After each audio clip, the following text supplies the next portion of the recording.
இன்னைக்கு டே ரொம்ப பிஸியாக போச்சு. நான் அதுக்காக அஹானாவ பக்கத்து வீட்ல விளையாட விட்டுட்டு, நான் கேக்குக்கான வேலையெல்லாம் பண்ண ஆரம்பிச்சிட்டேன்.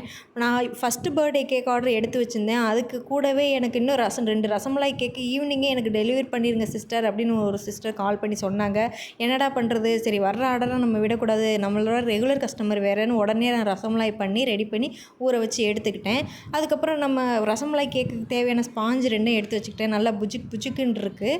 இதோட வீடியோ உங்களுக்கு அடுத்தது நான் அப்லோட் பண்ணுறேன். நானும் சரி ஓகே ரசமலாய் கேக் எல்லாமே அந்த சிஸ்டர் சொல்லிட்டாங்க கம்பல்சரி எனக்கு வேறு டிசைனில் வேணும், அதுவும் கொஞ்சம் ஒரு ஃப்ளவர் டிசைனாக வேணும்னு கேட்டனால இந்த மாதிரி நான் போட்டு எடுத்துக்கிட்டேன். ஃபைனலி ரெடி பண்ண கேக்கை நான் ஃப்ரிட்ஜில் கொஞ்சம் நேரம் செட் பண்ண ஸோ கேக்கையும் நான் பேக் பண்ணி ஃப்ரிட்ஜில் ஜம்முன்னு உட்கார வச்சிட்டேன். அப்புறம் கால் வந்துருச்சு. அதனால் நான் வெளியில் எடுத்துகிட்டு போயிட்டு ஆட்டோக்காக வெயிட் பண்ணிகிட்டு இருந்தேன். ஆட்டோக்கார அண்ணனும் வந்துட்டாங்க. வந்ததுக்கப்புறம் அவங்கக்கிட்ட கேக்கை சேஃபாக டெலிவர் பண்ணிடுங்கன்னு சொல்லிவிட்டு நம்மளும் பேமெண்ட் வாங்கிக்கிட்டு அனுப்பிச்சாச்சு. அவ்வளோதான் மக்களே. இந்த வீடியோ பிடிச்சிருந்தா நீங்கள் லைக் அண்ட் சப்ஸ்கிரைப் பண்ணி சப்போர்ட் பண்ணுங்கள். அடுத்த வீடியோவில் மீட் பண்ணுறேன். பாய்.